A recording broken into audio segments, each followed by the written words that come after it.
우리의 마음과 뜻과 정성을 다해 7월 넷째 주 예배를 하나님 앞에 드리겠습니다.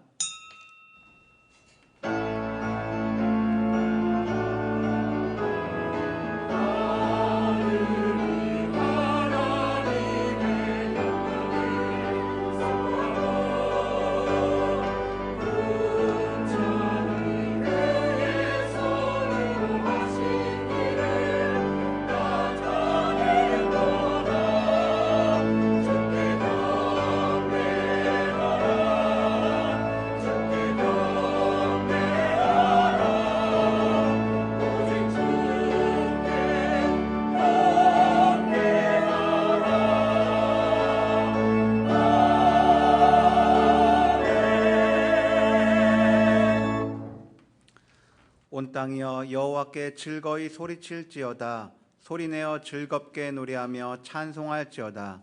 수금으로 여호와를 노래하라. 수금과 음성으로 노래할지어다.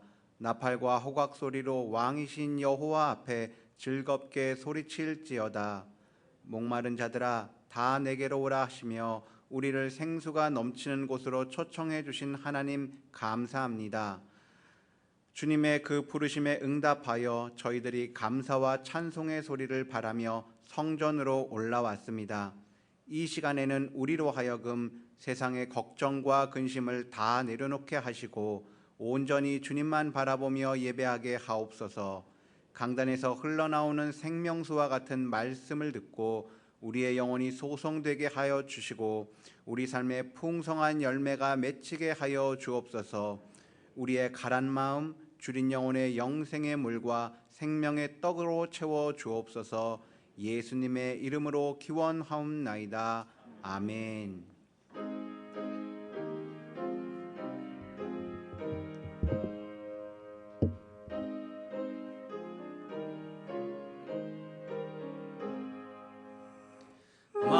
만복의 근원 하나님 온 백성 찬송 드리고 저 천사여 찬송하세. 찬송 성부 성자 성령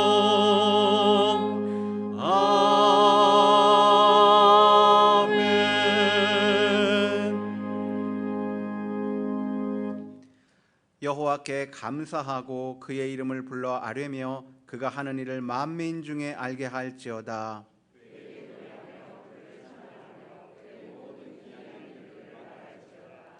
그의 거룩한 이름을 자랑하라. 여호와를 구하는 자들은 마음이 즐거울지로다.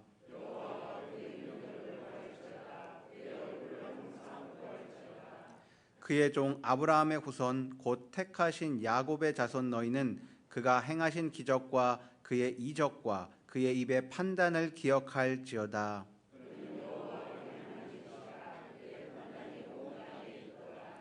그는 그의 언약 곧 천대에 걸쳐 명령하신 말씀을 영원히 기억하셨으니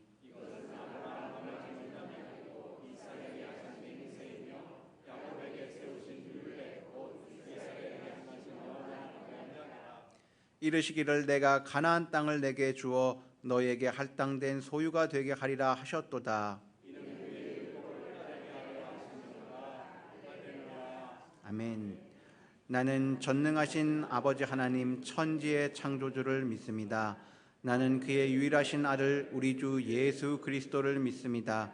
그는 성령으로 잉태되어 동정녀 마리아에게서 나시고 본디오 빌라도에게 고난을 받아 십자가에 못 박혀 죽으시고 장사된 지 사흘 만에 죽은 자 가운데서 다시 살아나셨으며 하늘에 오르시어 전능하신 아버지 하나님 우편에 앉아 계시다가 거기로부터 살아있는 자와 죽은 자를 심판하러 오십니다. 나는 성령을 믿으며 거룩한 공교회와 성도의 규제와 죄를 용서받는 것과 몸의 부활과 영생을 믿습니다. 아멘.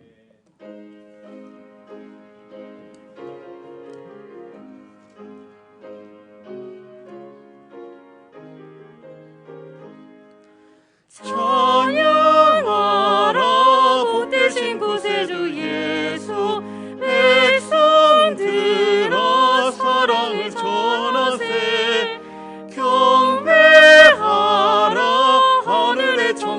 천사 천사 주님 앞에 영광을 돌리세. 목자같이 우리를 지키시고 주의 품에 늘 안아주시니 찬양하라 높으신 권세를 찬양 찬양 찬양 영원히 드리세. 찬양하라 복되신 구세주 예수 우리 대신 죽임을 당했네. 구주 예수 영원한 구원의 소망 경배하며 겸손히 절하세. 찬양하라 우리 죄 지신 예수 그의 사랑 한없이 크셔라. 찬양하라 높으신 권세를 찬양 찬양 찬양 영원히 드리세. 찬양하라 복되신 구세주 예수 천사들아 즐겁게 찬양해. 구주 예수 영원히 다스리시니 면류관을 주 앞에 드리세. 구주 예수 세상을 이기시고 영광 중에 또다시 오시리. 찬양하라 높으신 권세를 찬양 찬양 찬양 영원히 드리세.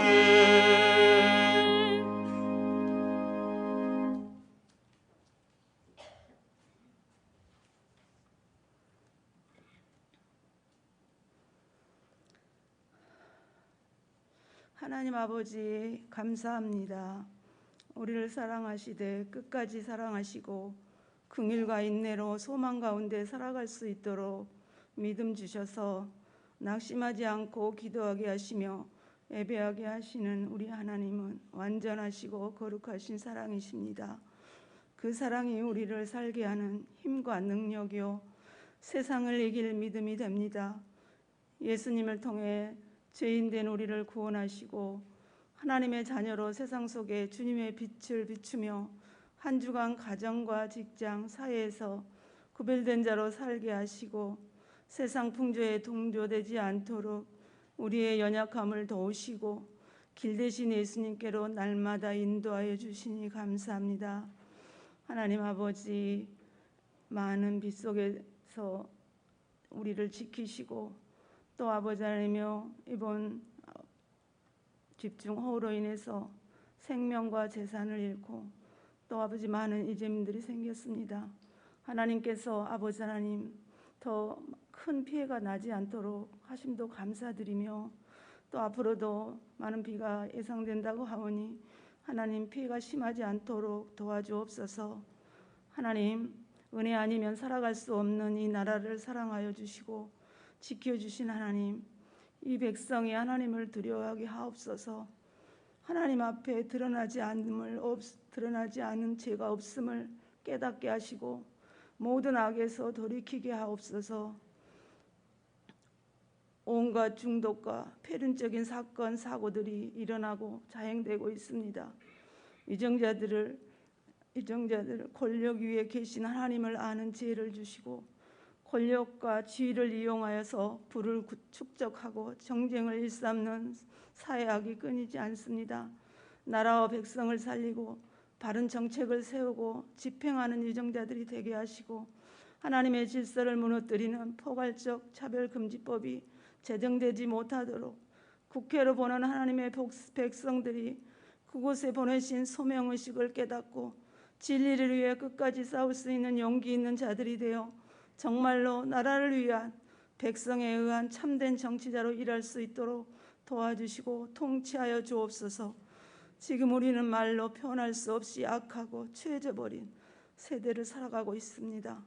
상상할 수 없는 생명 존엄이 가치를 잃고 짐승도 할 수 없는 악한 일을 자행하는 어그러진 참담함을 보며 우리 속에 악한 죄가 이렇게 무섭고 잔인하다는 것을 뼈저리게 느끼며 회개하지 않으면 우리도 이와 같다는 것을 고백하며 통해 자복합니다. 주님 용서하여 주옵소서. 우리 자녀들이 여기에 살고 있고 앞으로 살아갈 세상입니다. 우리의 잘못을 용서하여 주시고 이 땅을 고쳐 주옵소서. 이 모든 것이 우리의 죄 때문입니다. 우리가 잘못 살고 잘못 가르친 탓입니다. 우리의 죄를 사하시고 이 험한 세상에 남겨질 자녀들을 위해 악에 빠지지 않고 진리로 거룩하게 되기를 전심으로 기도하며 이 세대를 본받지 않고 오직 마음을 새롭게 할 수 있도록 부모된 저희가 먼저 변화받아 하나님의 온전하신 뜻이 무엇인지 분별하며 가르치며 살겠습니다. 우리 자녀들을 회복시켜 주시고 하나님 두려워하는 마음을 주사 죄에서 돌이키게 하옵소서. 성도교회를 사랑하시는 하나님, 코로나19로 암울한 현실 속에 있지만 앞으로 50년을 소망하며 준비하는 일에 모든 성도가 무엇보다 먼저 하나님 앞에 겸비하여 마음을 새롭게 하고 참된 예배자로 서게 하옵소서. 하나님께서 원하시고 기뻐하신 일이 무엇인지 깊이 생각하고 기도하는 교회 되게 하옵소서. 질병과 경제적 고통 속에 있는 성도들을 기억해 주시고 위로와 평강으로 채워주심으로 모든 고통 속에서 노임받게 하옵소서. 어떤 상황 속에서도 새 일을 행하실 주님을 바라보며 찬양하는 예배자로 기도자로 나오게 하옵소서. 이런 어려움 가운데 교회 학교가 회복의 달 행사를 진행 중입니다. 유치부, 아동부, 청소년부, 청년부가 살아나고 회복되게 하시고 많은 아이들이 예배를 그리워하고 선생님, 친구들을 보고 싶어하는 마음을 회복시켜 주셔서 교회로 나오게 하시고 교육자, 교사들의 사랑의 수고와 헌신, 모든 성도들의 기도가 예수님의 마음으로 하나 되어 예배로 이어지는 은혜를 경험하고 열매 맺게 하옵소서. 말씀을 전하시는 목사님에게 성령의 충만함을 더하여 주시고 선포되는 하나님의 말씀이 모든 성도에게 능력으로 임하여 참된 그리스도인의 삶을 사는 길이 되게 하옵소서. 찬양받기에 합당하신 하나님, 기쁨과 감사의 찬양을 받으시고 우리의 예배를 받으옵소서. 우리의 생명 되신 예수님의 이름으로 기도드립니다. 아멘.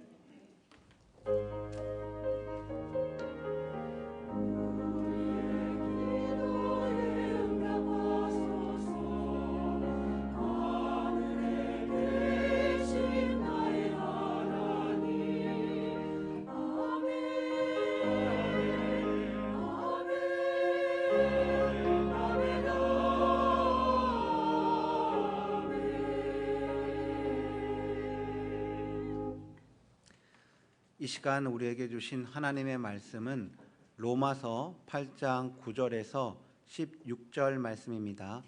신약성경 249면에 있는 로마서 8장 9절에서 16절 말씀입니다. 이제 하나님의 말씀을 봉독하겠습니다.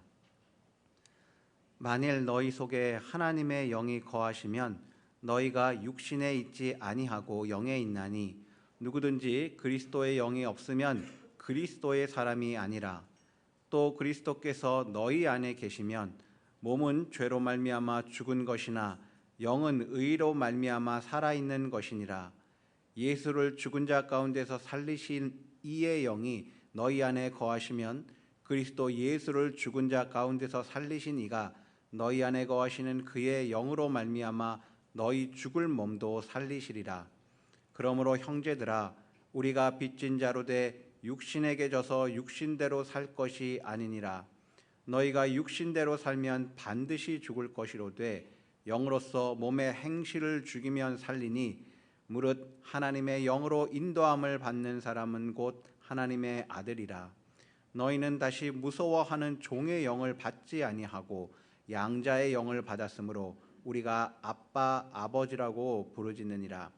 성령이 친히 우리의 영과 더불어 우리가 하나님의 자녀인 것을 증언하시나니 아멘.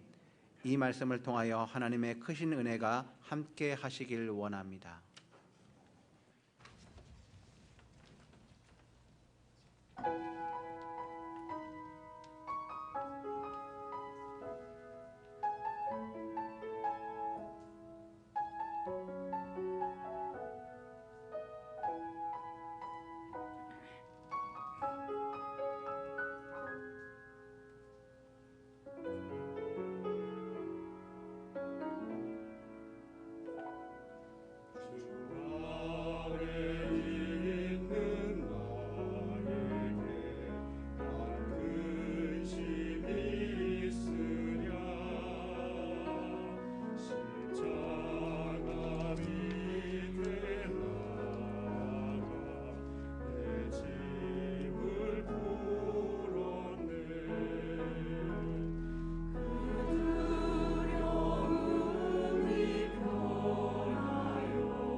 아멘, 아멘.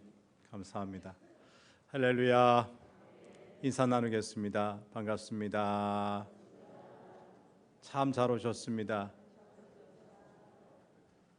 마음의 어떤 일말의 염려, 걱정 주님께 맡기시고 주님 주신 평안이 넘치는 복된 시간 되기를 간절히 바랍니다.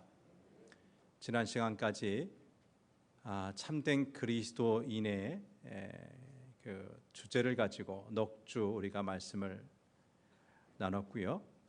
오늘서부터는 크게 성령님에 대해서 주제를 가지고 말씀을 나누려고 합니다.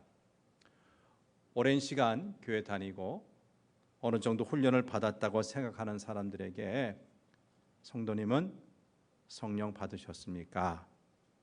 혹은 성령님 안에 성도님 안에 성령님이 계심을 믿습니까? 모르면 자신 있게 대답하지 못하는 분들이 꽤 있습니다. 어떤 분들은 한참 고민하다가 머리를 극적극적거리면서 과거에는 제 안에 성령님이 계셨던 것 같은데 지금은 잘 모르겠습니다 라고 대답하는 경우도 있습니다. 예수님 영접하고 정말 열심히 신앙생활 할 때는 내 안에 분명 성령님이 계신 것 같았는데 이런저런 세상 죄에 빠져 살면서 말씀을 못 보고 기도도 못하고 영적으로 메마르다 보니 결국에는 성령께서 내 안에 계시다면 내가 어떻게 이렇게 살 수 있는가 하는 회의를 갖게 되는 것입니다. 구약시대, 전문 구약시대 성령님은 특별한 목적을 위해 특별한 사람에게만 임하셨습니다. 두 군데 말씀을 통해 확인해 봅니다. 출애굽기 31장 3절, 사사기 6장 34절입니다. 시작. 내가 유다 지파 훌의 손자여 우리의 아들인 부살레를 지명하여 부르고 하나님의 영을 그에게 충만하게 하여 지혜와 총명과 지식과 여러 가지 재주로 여호와의 영이 기드온에게 임하시니 기드온이 나팔을 불매 아비에셀이 그의 뒤를 따라 번음을 받으니라. 무슨 이야기죠? 출애굽기 마지막 부분을 보면 하나님께서 성막을 이렇게 만들고 성막에 사용되는 기구도 이렇게 만들라 하셨는데 그 모든 일을 다 모세 너 혼자 하라 한 게 아니라 부살레를 택해서 하고 오홀리압과 함께 하라고 그러셨어요. 근데 오홀리압은 자기 경험으로 하는 것이 아니라 여기 분명 말씀 보니까 무슨 영을 그에게 충만하게 주었다고요? 하나님의 영을. 성막의 기구를 만듦에 있어서 하나님의 영, 성령이 그에게 필요했던 거예요. 사사기에 나오는 말씀은 뭐죠? 이스라엘 주변에 있던 미디안과 아말렉이 연합해서 이스라엘 침공했어요. 말씀 보니까 메뚜기 같았다 그랬어요. 메뚜기 떼 같았다. 얼마나 적군의 숫자가 많은지. 그런 가운데 하나님께서는 기드온을 세우셨는데 여기 무슨 영을 주셨다고 그랬어요? 여호와의 영이 기드온에게 임하시니 그랬어요.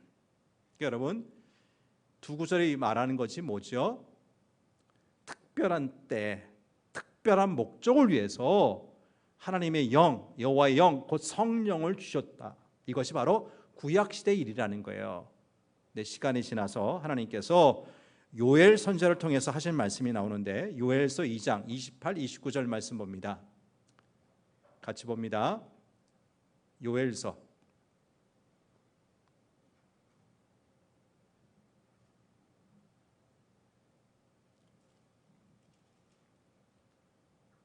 방송실 요엘서 2장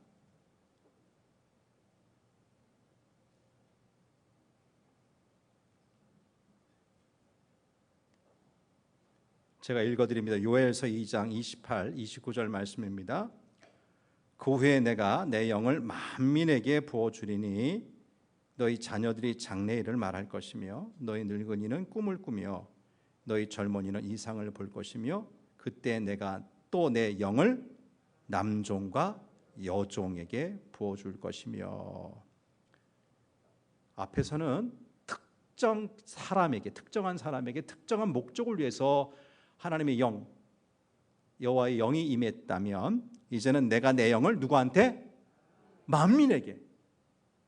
부살렐, 기드온, 어떤 특별한 사람이 아니라 내가 만민에게 내 영을 주겠다. 내 영을 남종과 여종 가리지 않고 다 주겠다 약속하신 거예요. 이제 성령님은 특별한 과업을 위해서 특별한 사람들에게만 임하시지 않고 모든 믿는 자들, 신약시대에 와서는 모든 그리스도인들에게 임하신다는 거죠. 네, 여러분 너무나 안타깝게도 아직도 많은 성도들이 오랜 시간 신앙생활을 하면서도 그 성령님이 내 안에, 바로 내 안에 계심을 깨닫지 못하고 고아처럼 내게는 아무런 도움이 없는, 성령님도 없는 사람처럼 살아가고 있다는 거예요.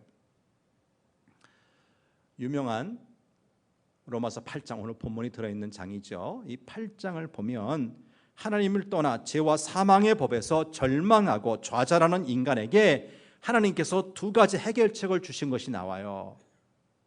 8장 1절 말씀에 있는 첫째, 8장 1절에 있는 말씀인데요, 그리스도 예수 안에 있는 자에게는 뭐가 없다고요? 이제는 결코 정죄함이 없대요. 예수님을 영접하면, 예수님 안에 있으면 뭐가 없다? 아무리 우리가 흉악한 죄를 지어도 너는 죄인이야, 너는 죽어 마땅해, 이 정죄가 없어진다는 거예요. 둘째는 8장 2절에 나오는 말씀인데요, 그리스도 예수 안에 있는 생명의 성령의 법이 죄와 사망의 법에서 우리를 어떻게 했다고요? 해방. 일제강점기 노예 같은 생활에서 해방된 것도 중요하지만 죄와 사망의 법에 얽매여서 살던 우리가 거기서부터 해방받은 것이 얼마나 중요합니까? 이 은혜를 주셨다는 거예요. 근데 그럼에도 불구하고 우리 안에는 여전히 육신의 법과 성령의 법이 서로 갈등하며 싸우고 있는 거죠. 누구든지 육신의 법을 따르는 자는 육신의 생각을 하게 되는데요, 그 결과는 사망입니다. 그러나 반대로 영의 법을 따르는 자는 영의 생각을 하게 되고 그 결과는 생명과 평안입니다. 문제는 우리가 무엇을 선택하느냐 하는 거죠.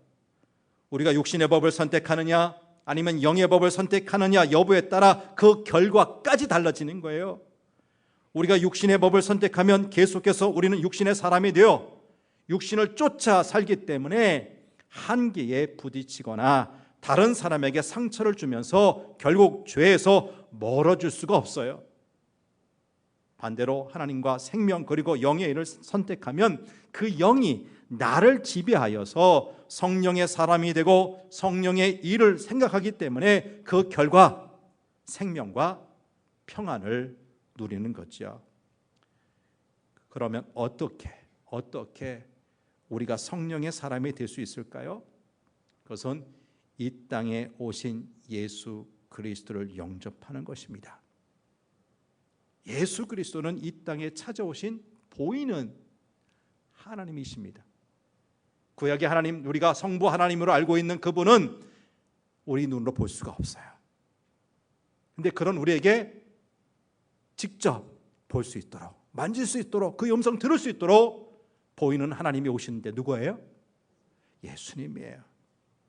요한복음 14장 6절 말씀처럼 예수 그리스도는 우리의 길이요 진리요 생명이십니다. 그러므로 예수 그리스도의 복음을 듣고 예수님을 내 안에 영접하면 그때부터 성령님이 역사하시기 시작하는 거죠. 고린도전서 12장 3절 하반절입니다. 성령으로 아니하고는 누구든지 예수를 주시라 할 수 없느니라. 우리가 예수님을 주로 신하는 것은 이미 우리 안에 누가 계시다는 거예요? 성령님이 계셔서 그분이 역사하신 거예요. 이처럼 성령은 철저하게 예수님을 증거하고 예수님을 영접하게 하심으로 우리로 생명을 얻게 하시는 분입니다. 이처럼 우리가 예수님을 구주로 영접하면 우리 안에 성령이 들어오시고 성령의 법이 우리를 지배하시기 시작합니다. 역으로 이야기하면 예수님을 알기 전 우리 안에는 육신의 법이 있었어요. 이 육신의 법은 죄의 법이요 사망의 법입니다. 그러므로 이 법을 따라 살아가는 사람은 결국 생명을 얻을 수가 없어요. 그래서 예수님께서 이 땅에 생명으로 오신 것입니다. 누구든지 이 생명 대신 예수님을 마음에 영접하면 성령의 법이 들어옴으로 소망이 생깁니다. 옛날에는 육신의 법이 나를 지배했는데 예수님을 영접한 후에는 이상하게도 내 안에 육신의 법에 힘이 없어집니다. 상대적으로 생명의 법이 힘을 얻고 용기를 얻습니다. 내 안에서 성령의 법이 활동하게 되었기 때문입니다. 그래서 나도 모르는 사이에 생명의 법이 나를 지배하는 거예요. 오늘 본문 9절 말씀을 보지요. 9절 시작. 만일 너희 속에 하나님이 영이 거하시면 너희가 육신에 있지 아니하고 영에 있나니 누구든지 그리스도의 영이 없으면 그리스도의 사람이 아니라. 예수님을 믿으면 어떻게 된다고요? 하나님의 영이 우리 안에 들어오신다고요. 그리고 하나님의 영이 우리 안에 들어오시면 이제 죄의 법은 힘을 쓰지 못하는 겁니다. 그러니까 우리 안에서 죄를 짓고 싶은 마음이 약화되는 거예요. 약해지는 거예요. 그리고 영의 일을 하기 시작하는데 곧 하나님의 영광을 위해서 살 수 없을까 하면서 우리 하나님이 기뻐하시는 일을 찾는 거죠. 한마디로 선한 일을 찾는 것, 곧 이제까지 나만 생각하던 사람이 이제는 이웃을 생각하고 궁극적으로는 하나님을 생각하는 영의 사람이 되는 것입니다. 이처럼 하나님의 영이 우리 안에 거하시게 되면 나도 모르는 사이 육신에 있지 아니하고 영에 있게 됩니다. 내 안에 있는 하나님의 생명과 성령이 힘을 얻기 때문입니다.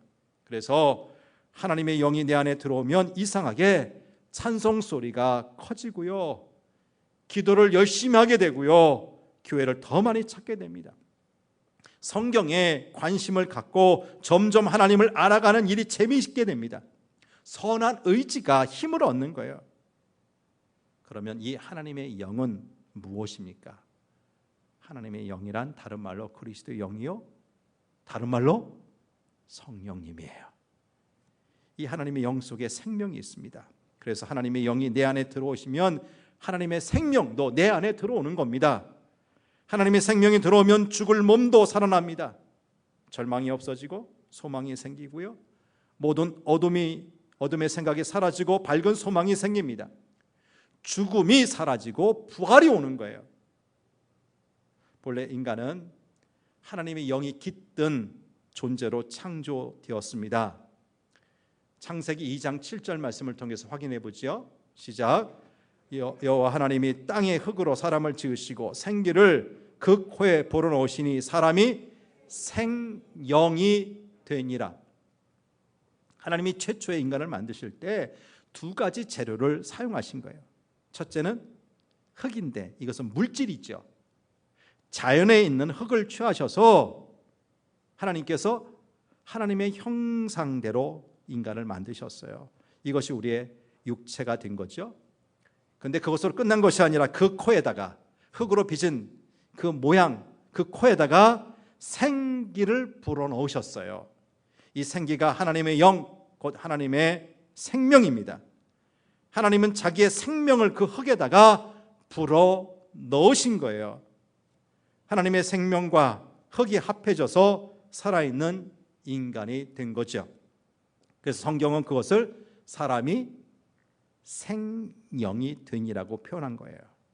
생명, 영어로 보니까 living soul, 즉 살아있는 혼, 살아있는 정신입니다. 이것이 인간입니다. 따라서 우리 인간은 물질로만 된 것이 아니고 영으로만 된 것도 아닙니다. 물질과 영이 절묘하게 연결되어서 하나님의 생명으로 지음받은 존재가 바로 저와 여러분 우리 인간입니다. 이처럼 우리 인간은 하나님의 생기를 갖고 있기 때문에 하나님과 교제를 할 수 있었고 대화를 할 수 있었습니다. 그것은 우리 안에 하나님의 영이 있었기 때문입니다. 근데 문제는 하나님의 생기로 지음받은 인간이 사탄의 꾀임에 빠져 타락하게 된 거지요. 사탄이 하나님의 영이 있는 인간에게 들어와서 하나님의 자리를 취하게 된 것입니다. 그런데 이 사탄은 그냥 혼자 들어오지 않고 죄와 사망을 가지고 들어왔어요. 그래서 죄를 지은 인간은 사탄의 자식 되고 결국은 사망에 이르는 존재가 되고 만 거죠. 인간이 하나님이 아닌 사탄을 선택했기 때문에 인간과 하나님과의 관계는 끊어지고 본래 인간 안에 있던 하나님의 영도 사라지고 만 거예요. 따라서 인간은 육체와 정신만 가지고 살게 된 것입니다. 그리고 하나님의 생명이 없는 인간에게 죽음이 찾아왔어요. 타락한 인간은 하나님과 아무런 관계가 없는 존재가 되었기에 더 이상 하나님과 교제할 수도 없게 되었습니다. 하나님이 지워진 거예요. 근데 감사하게도, 너무나 감사하게도 하나님은 이러한 인간을 그냥 두지 않으시고 자신의 생명을 다시 주시기 위해서 독자 예수 그리스도를 이 땅에 보내셨어요. 죄가 없으신 이 예수님 안에는 고스란히 하나님의 생명이 있어요. 그래서 누구든지 예수님을 믿는 자는 다시 하나님의 생명을 얻게 되는 거죠. 그래서 누구든지 예수님을 믿는 자 생명을 얻는데 이것이 바로 구원입니다. 이것이 구원 아니겠어요? 하나님은 예수 그리스도를 통하여 우리 안에서 사라진 하나님의 영을 다시 회복시켜 주시는 것입니다. 그래서 예수님을 믿으면 하나님의 영이 회복되고 하나님의 영이 회복되면 우린 하나님과 다시 새로운 생명의 관계를 갖게 된다는 말씀입니다. 다시 본문 9절 말씀 보면 우리는 굉장히 중요한 두 가지 사실을 배우게 되는데요. 다시 한번 읽어보죠. 시작. 만일 너희 속에 하나님의 영이 거하시면 너희가 육신에 있지 아니하고 영에 있나니 누구든지 그리스도의 영이 없으면 그리스도의 사람이 아니라. 자, 이 구절을 통해서 배우는 첫째가 뭐냐? 하나님의 영, 그리스도의 영, 바로 성령님이구나. 하나님의 영이 누구라고요? 그리스도의 영이 누구라고요? 성령님이라는 사실이에요. 하나님은 삼위일체로 존재하시죠. 태초에 하나님이 천지를 창조하실 때 하나님, 성부 하나님이 다 하셨나? 아니에요. 성령님도 함께 하셨어요. 하나님이 천지를 창조하시고 인간을 만드시면서 그 코에 생기를 불어넣으셨지요. 이것이 하나님의 영, 곧 성령입니다. 근데 이보다 더 놀라운 사건은 이 성령님이 전혀 남자를 알지 못하던 마리아에 들어가셔서 임시를 하게 하신 거예요. 남자를 모르다니요. 약혼자가 있었는데요. 아니, 아직 잠자리를 하지 않았다고요. 아직 관계를 맺지 않았다고요. 그런데 성령이 그 처녀 마리아에게 어떻게 하셨다고요? 아기를 갖게 하셨어요. 이렇게 해서 태어난 분이 누굽니까? 예수님이에요. 예수님이 이제 공생애를 시작하실 때 세례 요한을 찾아가 물 세례를 받으시죠. 그리고 물에서 나오시니 하늘이 열리고 성령이 비둘기처럼 예수님 머리 위에 임하셨어요. 이렇게 성령님이 임하시자 비로소 성자 예수님은 가르치시고 복음을 전파하시고 병든 자를 고치기 시작하시는 거죠. 이처럼 성령님이 예수님에게 충만히 임할 때부터 더러운 귀신들이 떠나가고 안진뱅이가 일어나고 병든 자가 살아나는 기적이 일어나기 시작했던 것입니다. 예수님 십자가에 못 박혀 죽으시고 3일 후에 부활하셨어요. 그리고 승천하시기 전까지 40일 동안 제자들과 함께 계시면서 자기 자신이 부활했다는 사실을 가르쳐 주시고 제자들에게 이런저런 말씀을 하시는데 여기 놀라운 말씀 한 가지가 있습니다. 요한복음 20장 22절 하반절입니다. 같이 읽어봐요. 시작. 그들을 향하여서 숨을 내쉬며 이르시되 성령을 받으라. 불안해서 문을 꼭꼭 잠그고 숨어있던 제자들에게 나타나셔서 평안을 이야기하시고 이런저런 말씀하신 다음에 예수님께서 그들에게 주시는 말씀이 뭐예요? 뭘 받으라? 성령을 받으라. 그에 앞서 요한복음 16장 7절 말씀도 보겠습니다. 시작. 내가 떠나가는 것이 너에게 유익이라. 내가 떠나가지 아니하면 보혜사가 너희에게로 오시지 아니할 것이요 가면 내가 그를 너희에게로 보내리니. 본래 예수님은 십자가를 지시기 전 보혜사가 뭐죠? 우리 옆에서 우리를 인도하시고 보호하시고 가르치시는 분이 이게 보혜사인데 예수님도 보혜사예요. 근데 또 다른 보혜사 성령님이 오신다. 내가 가면 이 성령님이 오신다 말씀하셨어요. 본문 9절에서 말하는 하나님의 영은 이 예수님이 보내주시겠다고 약속하신 보혜사로서 그리스도의 영, 바로 성령님이신 거죠. 그러므로 누구든지 이 성령을 받아야 하나님을 알고 하나님의 뜻을 깨닫는 하나님의 사람이 된다는 것입니다. 이 본문 9절을 통해서 배우는 두 번째 사실은 이 하나님의 영이, 성령이 우리 안에 거하신다고 하는 사실이에요. 고린도전서 3장 16절 말씀을 다시 봅니다. 시작. 너희는 너희가 하나님의 성전인 것과 하나님의 성령이 너희 안에 계시는 것을 알지 못하느냐. 하나님의 성령이 누구 안에? 너희 고린도 교회 성도들 너희 안에 계신 것을 알지 못하느냐. 우리가 예수님을 영접했을 때 이미 성령이 우리 안에 찾아오셨어요.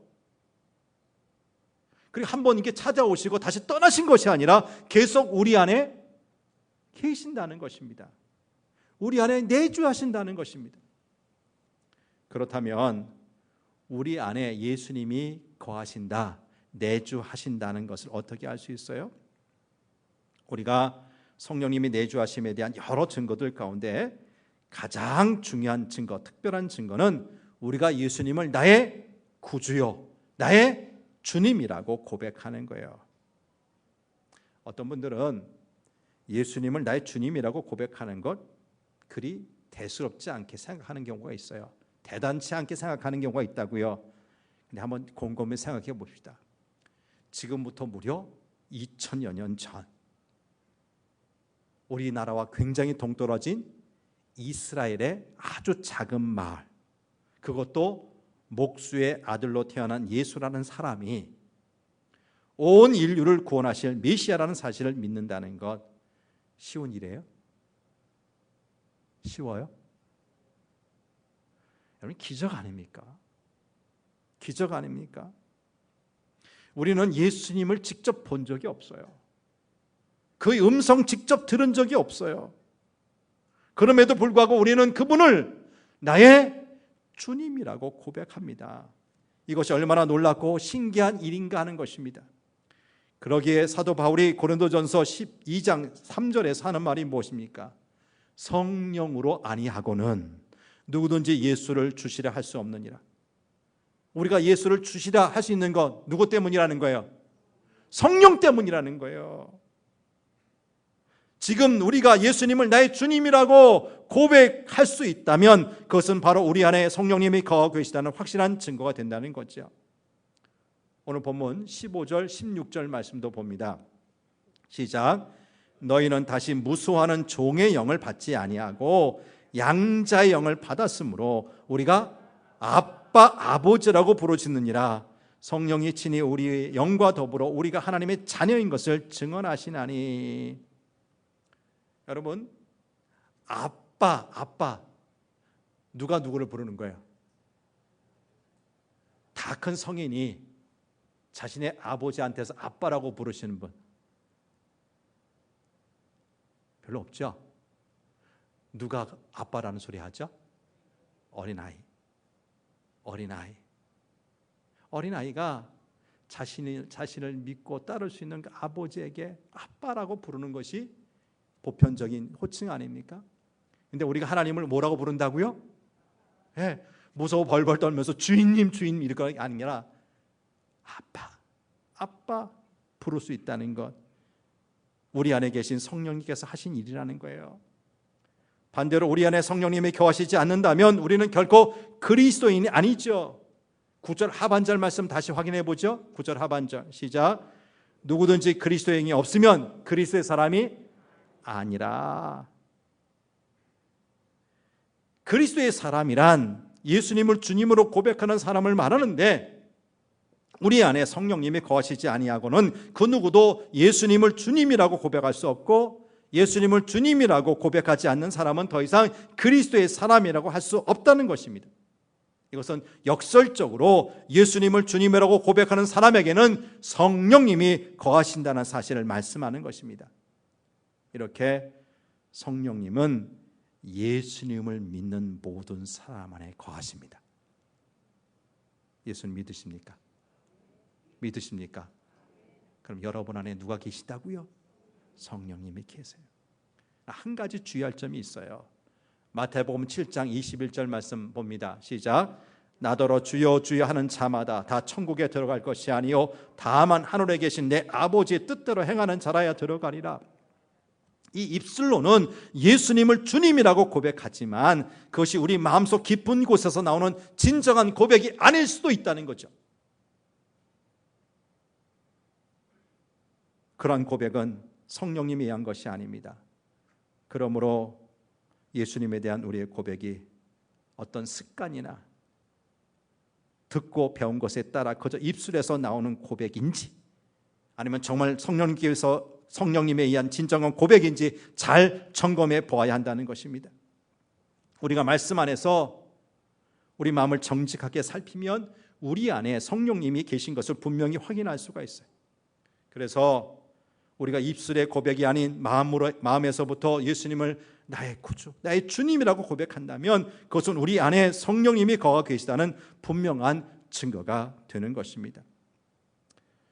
이제 우리 안에 거하시는 성령님 아셨죠? 우리 안에 누가 계시다고요? 성령님. 정말 천지창조하신 삼위일체 하나님, 그 우주 중에 한 분, 성령 하나님이 우리 안에 내주하고 계세요. 자, 그런데 이 성령님께서 도대체 어떤 일을 하십니까? 우리 안에 계신 분이 그냥 좌정하고 가만히 거하고만 계시느냐, 어떤 일을 하시느냐, 이것을 오늘 깨닫는 시간 되었으면 좋겠어요.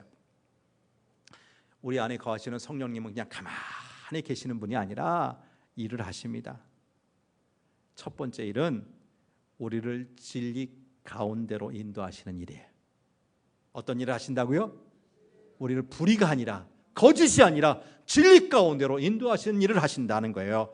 요한복음 16장 13절 상반절 말씀입니다. 시작. 진리의 성령이 오시면 그가 너희를 모든 진리 가운데로 인도하시리니. 진리의 영이 되시는 성령님은 예수님께서 하신 말씀과 가르치신 것들의 진정한 의미와 뜻이 무엇인지 깨닫게 하십니다. 그러나 성령님이 내주하지 않는 사람은 하나님의 말씀을 읽고 듣고 아무리 묵상한다 할지라도 그 의미가 무엇인지 깨달을 수가 없어요. 고린도전서 2장 12절 말씀입니다. 우리가 세상의 영을 받지 아니하고 오직 하나님으로부터 온 영을 받았으니 이는 성령을 받았는데 이는 우리로 하여금 하나님께서 우리에게 은혜로 주신 것들을 알게 하려 하심이라. 여러분, 우리가 지금 예배를 드려요. 찬양을 하고 기도하고요. 지금 말씀을 나눠요. 바로 이때 이 시간이 참 은혜롭다. 기도가 귀하고 찬양이 참 이렇게 좋을 수 있을까? 이 말씀이 송이꿀보다 더 달구나. 이렇게 참 은혜를 깨닫게 되는 것은 우리 안에 하나님이 주시는 은혜를 깨닫게 하시는 성령님이 계시기 때문이라는 거죠. 그러므로 우리는 더 깊은 진리의 말씀을 깨닫기 위해서 계속해서 성령을 구하고 의지해야 한다는 말씀이에요. 두 번째로 우리 안에 계신 성령님은 우리의 기도를 도우십니다. 뭘 도우신다고요? 우리의 기도를 도우세요. 로마서 8장 26절 오늘 본문 다음에 나오는 말씀인데요. 시작. 이와 같이 성령도 우리의 연약함을 도우시나니 우리 마땅히 기도할 바를 알지 못하나 오직 성령이 말할 수 없는 탄식으로 우리를 위하여 친히 간구하시느니라. 여러분, 예기치 않은 아주 큰 일을 갑자기 당하면 대부분의 사람들이 무엇부터 해야 할지 몰라서 우왕좌왕하거나 믿음이 있다는 사람도 어떻게 기도를 해야 할지 몰라 어려움을 겪는 경우가 있어요.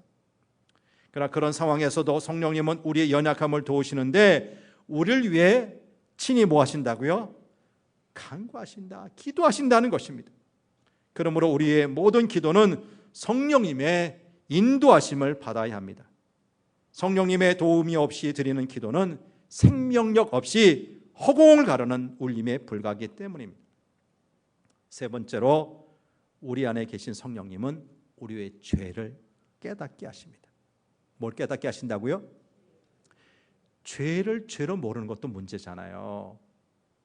죄를 지었는데 이걸 알아야지 내가 뉘우치고 다시 그거를 안 지을 텐데 죄를 죄로 모르는 사람이 얼마나 많아요. 여러분, 하나님의 말씀을 통해 여러분의 죄를 발견하고 회개한 적, 뉘우친 적 있으시죠? 그 역시 우리 안에 성령님이 계시기 때문에 가능한 일입니다. 자, 요한복음 16장 8절 9절 말씀입니다. 시작. 그가 와서 죄에 대하여 의에 대하여 심판에 대하여 세상을 책망하시리라. 죄에 대하여라 하면 그들이 나를 믿지 아니하며. 그가 오시는데 누구예요? 예수님이 가시면 자신 대신에 보혜사 성령님을 보인해 주시겠다고 그랬잖아요. 그 보혜사 성령, 그 성령님이 오시면 하시는 일이 뭐예요? 우리 죄가 무엇인지 깨닫게 하신다는 겁니다. 그러므로 성령님이 역사하시지 않고서는 참된 회개를 할 수가 없어요. 에베소서 4장 30절 말씀을 통해 확인해 봅니다. 시작. 하나님의 성령을 근심하게 하지 말라. 그 안에서 너희가 구원의 날까지 인치심을 받았느니라. 여러분, 우리는 죄를 짓고 나서 마음이 어때요? 내가 이런 죄를 졌네, 아주 잘했네, 기쁩니까? 후회가 되죠. 반응을 좀 보이시죠? 내가 원하든 원하지 않든 간에 잘못된 일을 했다면 마음이 기쁠 수가 없어요. 괴롭죠, 힘들죠, 근심되죠. 하나님께서 나를 또 징계하시면, 벌 주시면 어떻게 하나. 그런데 그것은 우리 안에 계신 성령님께서 근심하시기 때문이에요. 그러므로 우리는 지은 죄를 진실하게 회개하여서 우리 안에 계신 성령님을 근심하게 하는 대신에 이제는 기쁘시게 한다는 거예요. 그런 성도들 되시길 축복합니다. 네 번째로, 우리 안에 계신 성령님은 우리로 잘못된 길 가지 않도록 붙들어 주신다는 거예요. 14절, 본문 14절 말씀 봅니다. 시작. 무릇 하나님의 영으로 인도함을 받는 사람은 곧 하나님의 사람이라. 14절입니다. 저기 1절이 아니라 14절인데요. 무릇 하나님의 영으로 인도함을 받는 사람은 곧 하나님의 아들이라고 그랬어요. 우리 안에 내주하시는 성령님은 우리의 삶을 인도하시고 다스리시는 분이죠. 하지만 우리 속에는 여전히 부패한 육체의 소욕이 그대로 도사리고 있어요. 그래서 우리 안에 성령의 소욕과 육체의 소욕이 그대로 서로 부딪히게 되는데, 대사도 바울조차도 이렇게 고백을 하죠. 로마서 7장 22절 23절입니다. 시작. 내 속사람으로는 하나님의 법을 즐거워하되 내 지체 속에서 한 다른 법이 내 마음의 법과 싸워 내 지체 속에 있는 죄의 법으로 나를 사로잡는 것을 보는도다. 간단하게 말해서 이 말씀은 우리의 노력, 우리 힘만으로는 우리 육체의 소욕을 제거할 수가 없다는 거예요. 그러기에 예수님은 우리가 더 이상 육체의 소욕에 끌려다니지 않도록 능력의 영, 거룩한 영, 성령님을 우리에게 보내주신 거예요. 이 성령님이 우리 안에 계시면 우리는 육체의 소욕이 아닌 성령의 소욕을 따라 살 수가 있는 거죠. 그러므로 우리는 계속해서 육체의 소욕에 끌려가지 않도록 우리를 도우시는 성령님을 의지하고 성령님의 도우심을 구하며 살아야 한다는 것입니다. 마지막 다섯 번째로, 우리 안에 계신 성령님은 우리 구원을 확증하시고 구원의 날까지 우리 구원을 보증하신다는 거예요. 뭐 하신다? 우리 구원을 확증하시고 보증하신다. 에베소서 4장 30절 말씀 다시 보는데, 아까는 앞에 말씀을 초점해서 말씀드렸고 이제 뒤에 있는 말씀이에요. 같이 보죠. 시작. 하나님의 성령을 근심하게 하지 말라. 그 안에서 너희가 구원의 날까지 인치심을 받았느니라. 성령 하나님은 천국에 이르는 신앙의 여정에서 우리가 그만 중도에 구원을 잃어버리거나 믿음의 길에서 이탈되지 않도록 우리를 견인하여 주시고. 견인이 뭐예요? 우리 차를 타고 가다가 차가 고장 났어요. 섰어요. 무슨 차가 오죠? 견인차가. 견인차, 그 힘센 그 견인차가 와서 그냥 그 차 고장난 차도 그냥 끌고 가듯이 우리 힘으로 버거울 때 성령님께서 오셔서 우리를 어떻게 하신다고요? 끌고 가시는 거예요. 그냥 끌고 가. 이게 견인이에요. 이게 견인. 뿐만 아니라 우리의 구원을 어떻게 하신다고요? 구원의 날까지 인치셨다. 인이 뭐예요? 이게 도장이거든. 도장. 여러분 서류에 내 도장 찍으면 이게 뭐예요? 내가 보증하겠다는 게, 내가 책임지겠다. 성령님께서 인을 치셨다 하면 누가 책임지겠다는 거예요? 하나님께서, 우리 성령님께서 우리 구원을 내가 보증하겠다, 내가 확실하게 책임지겠다 말씀하시는 거죠. 고린도전서 3장 16절, 요한복음 14장 16절 17절 말씀을 연이어서 봅니다. 시작. 너희는 너희가 하나님의 성전인 것과 하나님의 성령이 너희 안에 계시는 것을 알지 못하느냐. 내가 아버지께 구하겠으니 그가 또 다른 보혜사를 너희에게 주사 영원토록 너희와 함께 있게 하리니 그는 진리의 영이라. 세상은 능히 그를 알지 못하나니 이는 그를 보지도 못하고 알지도 못함이라. 그러나 너희는 그를 아나니 그는 너희와 함께 거하시며 또 너희 속에 계시겠음이라. 성령님은 저와 여러분 우리의 몸을 전으로 삼아 우리 심령에 내주하시는데 영원토록 우리를 떠나지 않고 함께 하신다는 겁니다. 함께 하신다는 겁니다. 신앙생활 하다가 실족하거나 낭망할 때가 있습니다. 때로는 하나님의 말씀마저 전혀 생각나지 않을 때가 있습니다.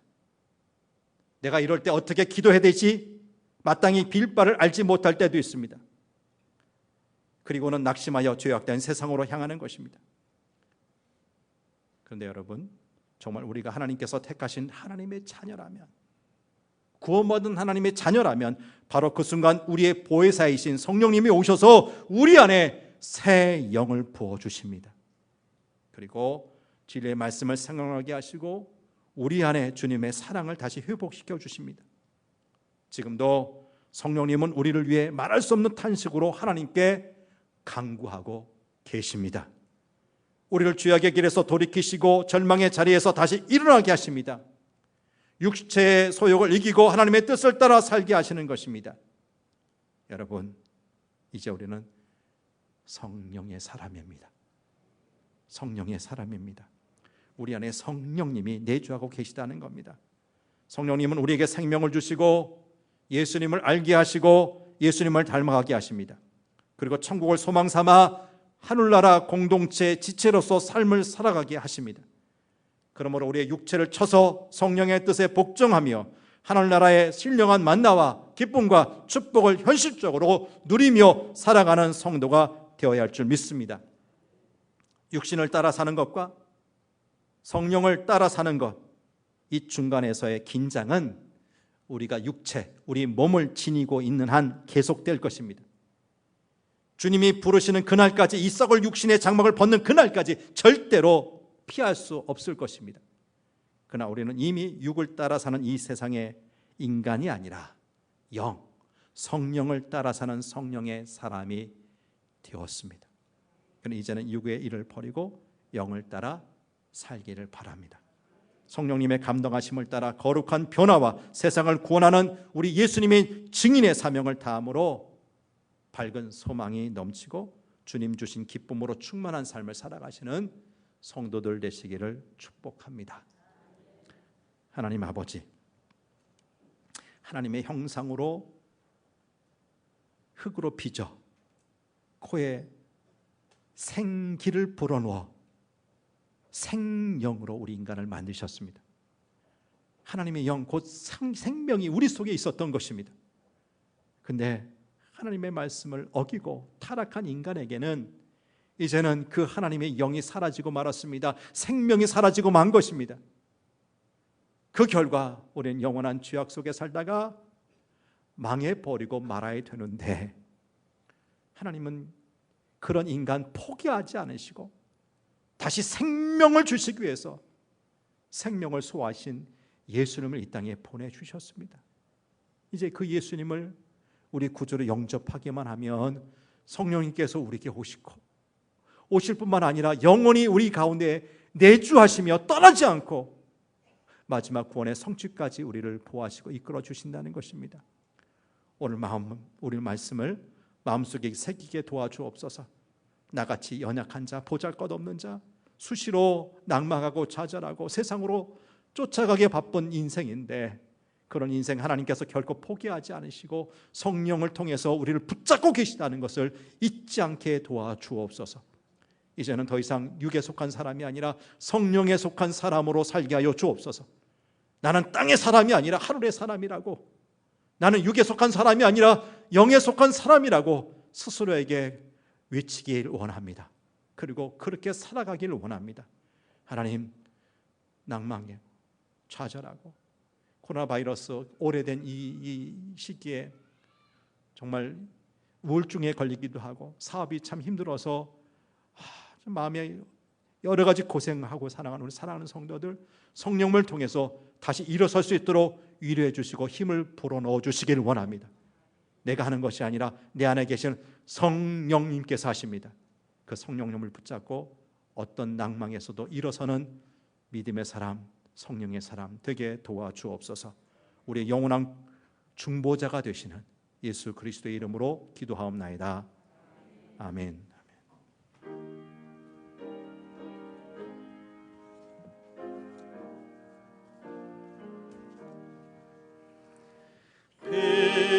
비둘기가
길로 행하며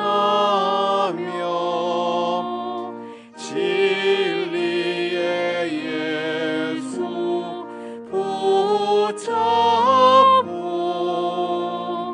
길에 취하게 하소서. 연약한 나를 도우사 하나님 나라 이르러 주님의 품에 안기는 영원한 안식 주소서.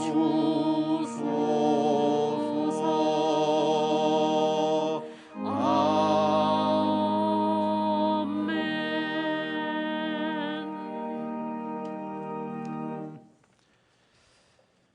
하나님 아버지, 벌써 7월의 마지막 주일입니다. 장마철 이 한 달 힘들고 어려운 코로나 바이러스도 여전히 힘든 그 상황인데 우리를 지키시고 보호하셔서 여기까지 이르게 하신 은혜에 감사합니다.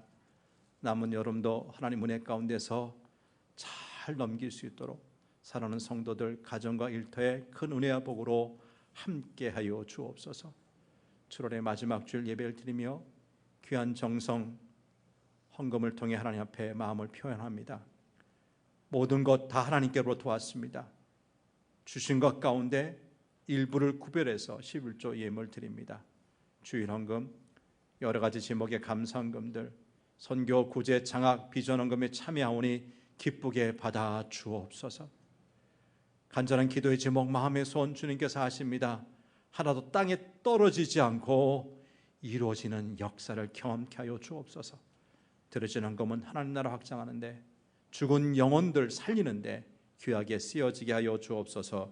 감사드리며 예수님 이름으로 기도하옵나이다. 아멘. 아멘. 교회 소식 전합니다. 공적 예배는 회복됐는데 찬양 예배를 드리지 못하다 보니까 대부분 이렇게 중요한 부흥회라고 할지 또 여러 가지 행사라고 할지 헌신 예배라고 할지 이걸 우리가 지금 전혀 이어가지 못해서 창립 50주년 기념 귀한 행사도 지금 차일피일 미뤄지고 있습니다. 빨리 이 모든 것이 정상으로 회복되기 위해서 기도해 주시길 바라고, 기왕에 회복된 수요기도회, 금요기도회도 참 소중한 공적 예배드립니다. 시간 되시는 분들 힘을 다해서 같이 모여서 귀한 하나님께 영 돌리는 시간 가져주시길 바랍니다. 여름 장마철이고 습도가 많아서 마스크 착용하는 것이 저 자신도 힘들더라고요. 그럼에도 우리가 안전하게 예배할 수 있는 것은 이 장치 때문이 아닐까 싶어요. 힘들어도 좀 마스크 꼼꼼하게 잘 착용하시고 예배에 참여해 주시길 바라고요. 합심기도 지난주와 똑같습니다. 좀 열심히 이 문제가 해결되기 위해서 계속해서 기도해 주시고, 교육부에서 지금 3주째 애들아 보고 싶다 교회학교 회복의 달 행사를 진행하고 있는데, 그 오늘 내용을 보면 유치부, 아동부, 청소년부, 청년부 이렇게 오늘 행사를 합니다. 그리고 다음 주 마지막 한 주가 남아 있습니다. 잘 진행되고 교회에서 좀 멀어졌던 우리 학생들이 다시금은 교회를 찾는 기회 되도록 좀 선생님들이 백방으로 기도하고 애쓰고 있거든요. 그들 좀 힘을 얻을 수 있도록 배후에서 기도도 해주시고, 여러분의 자녀들 좀 권면에 있어서 그렇게 좀 보내주시면 고맙겠습니다. 생명의 삶 8호로가 나왔으니까 신청하신 분들 찾아가셔서 영적 성장에 잘 사용해 주시길 바랍니다. 슬픔을 당한 가정이 있습니다. 수정 4구역에 방미라 집사님 시아버님이 별세하셨습니다.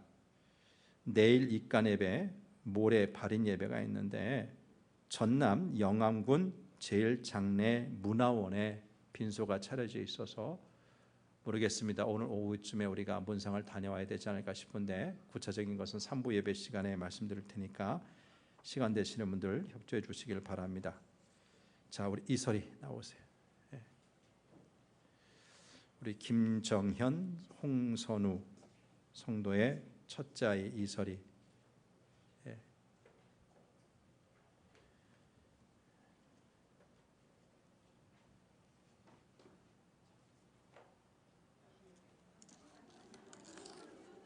많이 컸어요. 예, 기도하겠습니다. 하나님 아버지, 우리 김정현, 홍선우 두 부부의 결혼 후 귀한 생명 얻기 위해서 얼마나 기다려 왔습니까? 하나님께서 때가 되자 귀한 우리 생명 이설이를 이 가정에 선물로 보내주셨습니다. 감사합니다. 벌써 여러 달 건강하게 집에서 자라다가 오늘 부모님과 함께 첫 번째 우리 주님전에 나와서 예배를 드리오니 귀한 딸 기쁘게 받아 주옵소서. 하나님 주신 생명입니다. 하나님께서 우리 예수님처럼 건강하게 자라게 하시며 지혜가 풍성하게 하시며 아울러서 하나님의 은혜가 머리에서 떠나지 않도록 도와주옵소서. 엄마 아빠가 이 아들 이 딸을 위해서 신앙의 모범을 보이게 도와주시고 저는 안전하게 하나님 기뻐하시는 인물로 잘 키워낼 수 있도록 도와주옵소서. 하나님 아버지, 이 가정 앞으로 생육하고 번성하는 복이 넘치게 도와주시고 또 우리 교회 수많은 젊은 세대들 아름다운 가정 이루고 행복하게 살 수 있도록 주님께서 길을 열어 주옵소서. 귀한 딸 이 가정 주님 장중에 부탁합니다. 하나님 축복하여 주옵소서. 예수님 이름으로 기도합니다. 아멘. 아멘.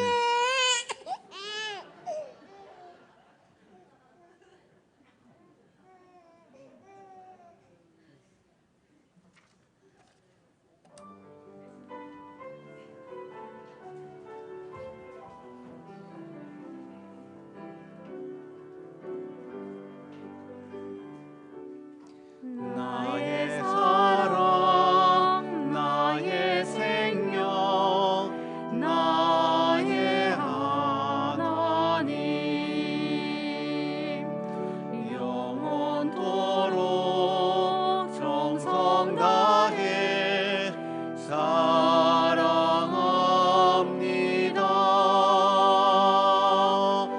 나의 힘 되신 여호와여, 내가 사랑합니다. 영원토록 정성 다해 사랑합니다.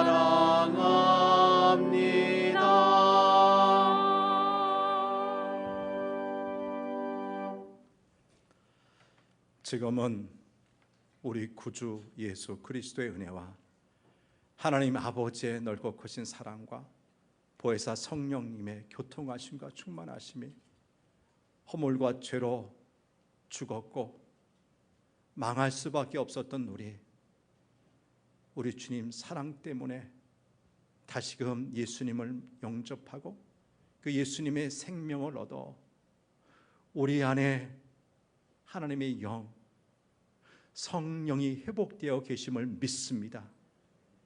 이 성령님이 계시기에 우리가 진리의 길을 따라갈 수 있는 것이고 잘못된 길을 갈 때 죄가 무엇인지 깨닫고 회개하게 되는 것이고 성령님께서 우리의 구원을 확증하시고 보증하시기에 힘든 신앙의 길 포기하지 않고 끝까지 완주할 수 있음을 믿습니다. 이 성령 하나님과 동행하는 귀한 성도들, 다시는 우리에게서 이 성령님이 제거되거나 떠나시는 일이 없도록 영원토록 성령님을 모시고 사는 성령의 사람 되기 원합니다. 간절히 간구하고 결단하면서 이 성전 나서는 모든 하나님의 사람들과 저들의 가정과 하시는 일터 위에 호산나 찬양대 위에 귀한 생명 주셔서 아름답게 자라고 있는 저 가정, 슬픔을 당한 가정, 여러 가지 몸도 마음도 불편하여서 이 성전에 찾아 나오지 못했던 우리 환우들 머리 위에 영원히 함께 하시기를 간절히 축원하옵나이다. 아멘.